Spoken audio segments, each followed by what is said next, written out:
I never thought about how hard it must have been for her afterwards.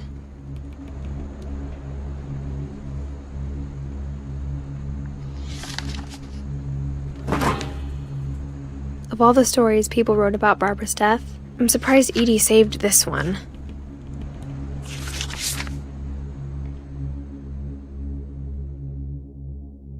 Old Jack here with another ghastly tale inspired by America's most unfortunate family.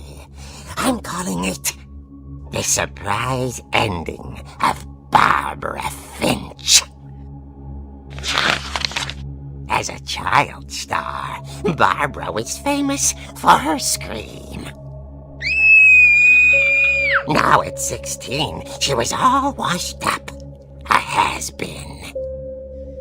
But in a lucky break, she'd been asked to perform her signature scream at a local convention for monster movie fans.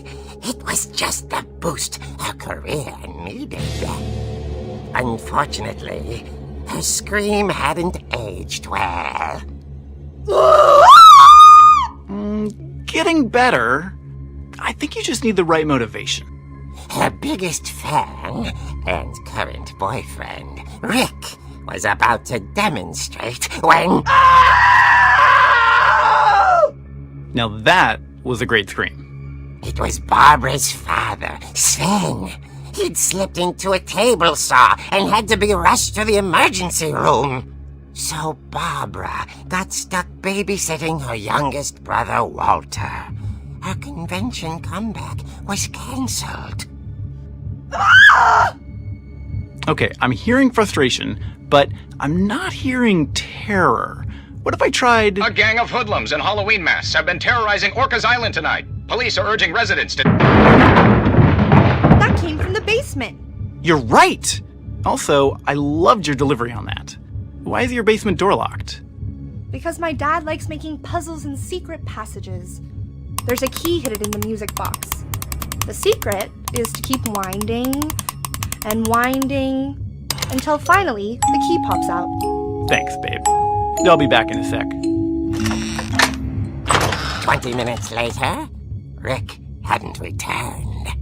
So Barbara went to look for him, right on cue. She reached for the music box.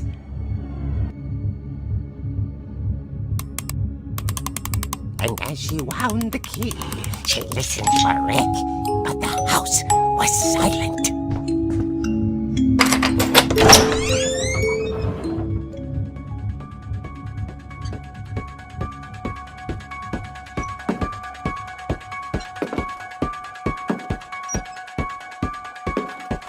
She found Rick's crutch and imagined the worst.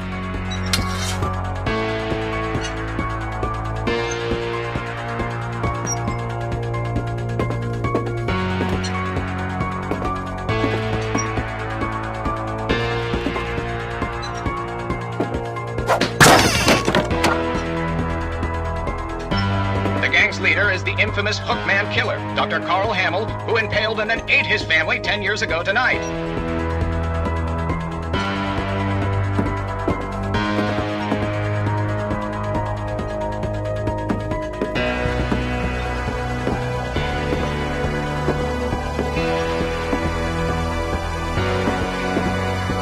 The old fridge rattled and grew still.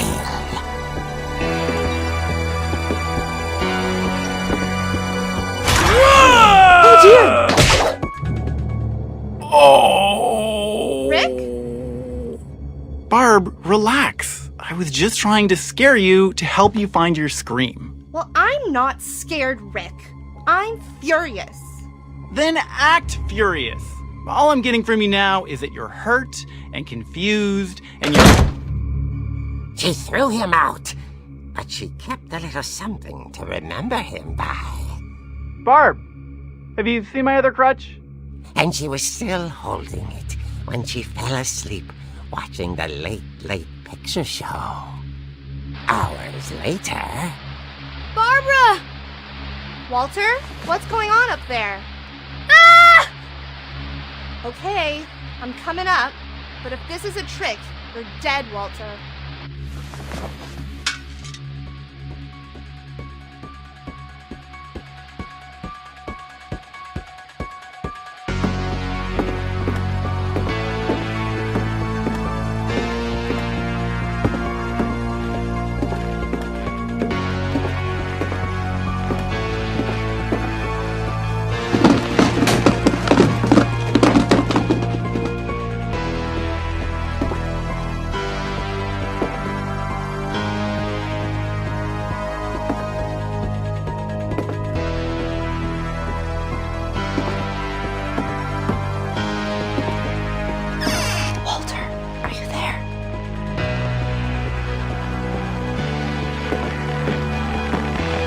Walter had vanished, but his bedside radio was still on.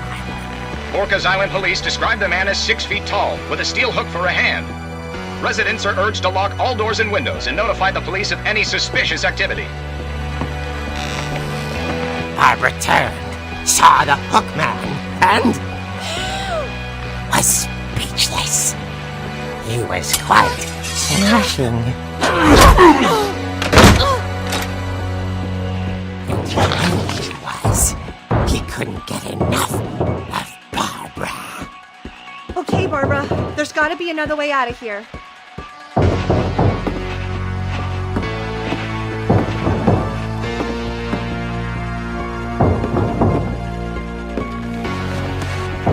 That night, she played her part beautifully.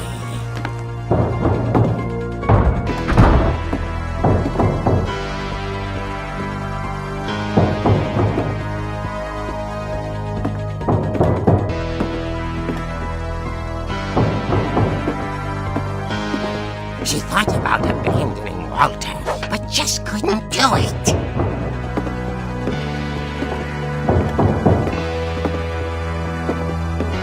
Molly's door hadn't been opened in years. The hinges groaned.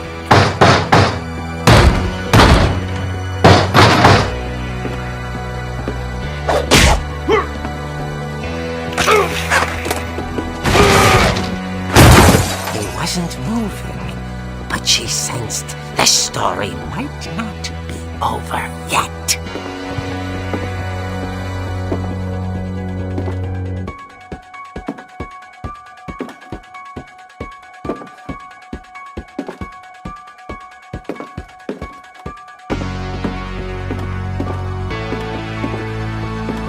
The hookman had vanished.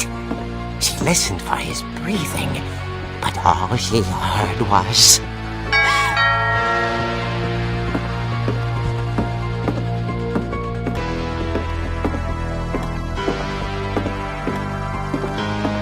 At the door, she heard whispering. It was coming from inside the house.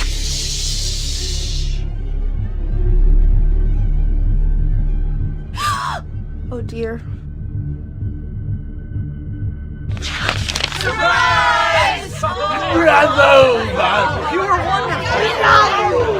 monsters had come to surprise her. For Barbara, it was a dream come true. Then she saw what kind of monsters they were, and she realized what was about to happen. She was going to be famous. And with her final breath, Barbara Finch gave the performance of her life.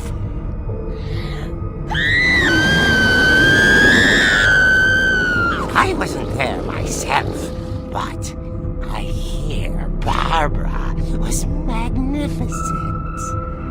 Poor girl. She had a taste for stardom. But unfortunately, so did her fans.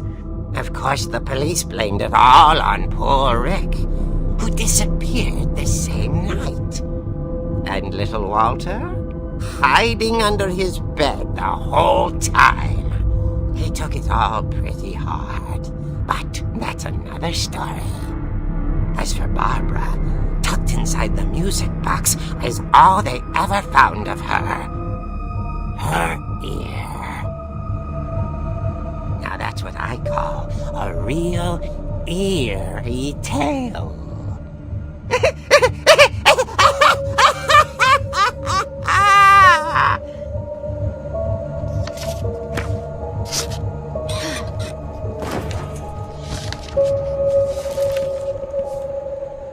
Edie told me all Barbara wanted was to be remembered, as absurd as that comic was. Maybe what Edie saw was a happy ending.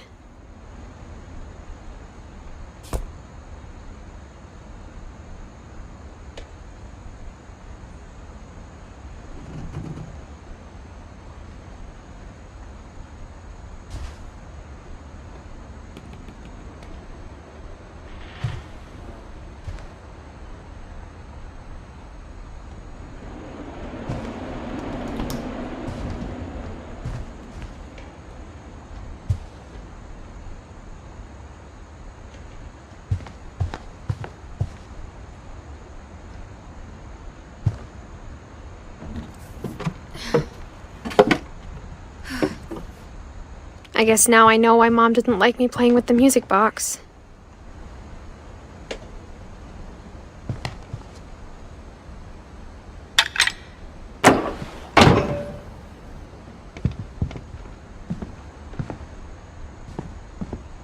Whenever people ask me about my family, the first thing they always want to know about is Barbara.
Mom said the basement was off limits, unless I wanted another tetanus shot.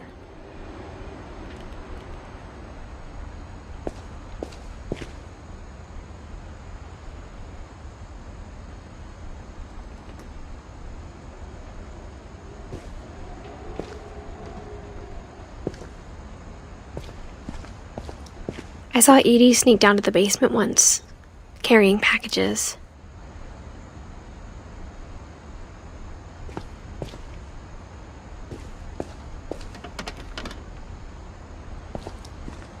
I thought maybe she was hiding presents.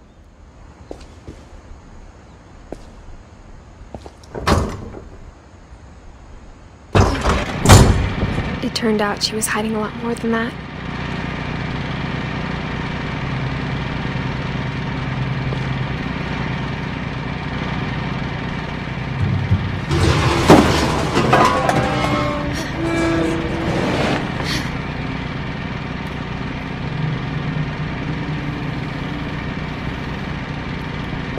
I remember asking Mom once about where Walter had gone.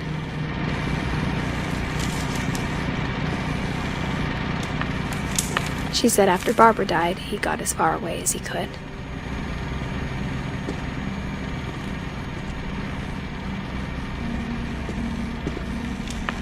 If there's a pattern in all these stories,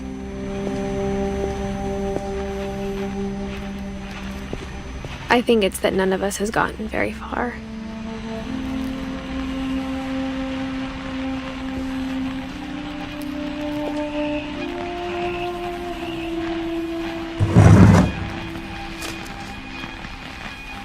Goodbye, everyone.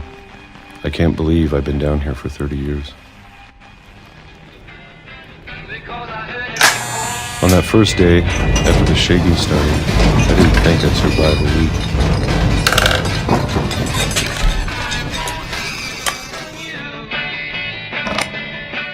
But after a few days, I settled into a routine. That's what kept me sane. Having a schedule, living for today. I always expected to be dead tomorrow. But if you wait long enough, you get used to anything.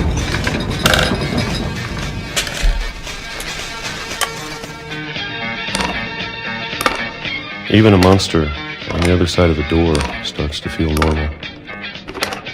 Almost friendly.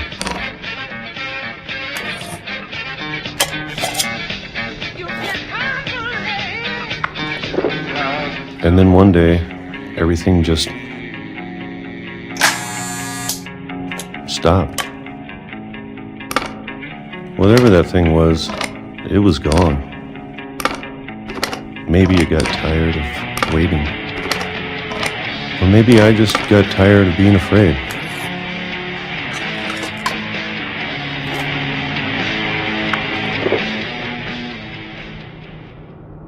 It's been a week now. The longest in 30 years. I'm done waiting. I have to leave while I still can.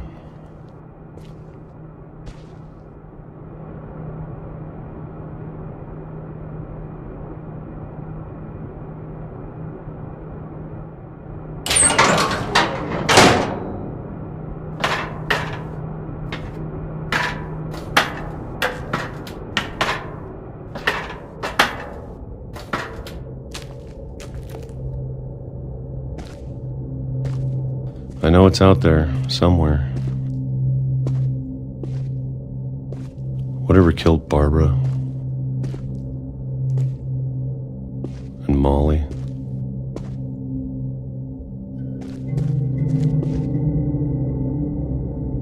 And Calvin.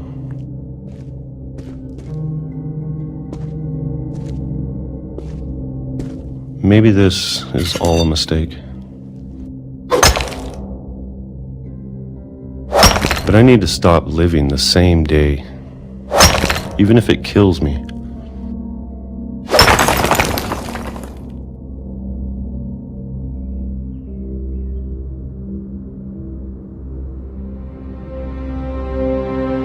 Whatever's out there, I want you to know I'm ready for it. I'm going to appreciate all of it, especially the food. I don't mind if I only have a year left, or a month, or a single week. I'd be happy with one new day. I can already imagine the sun on my face.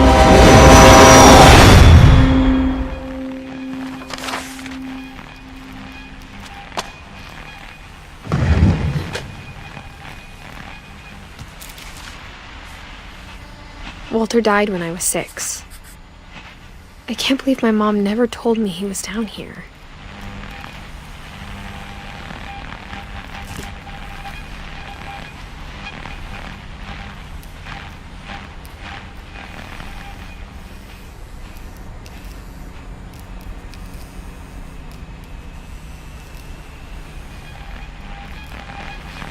I'm sure my mom was trying to protect me.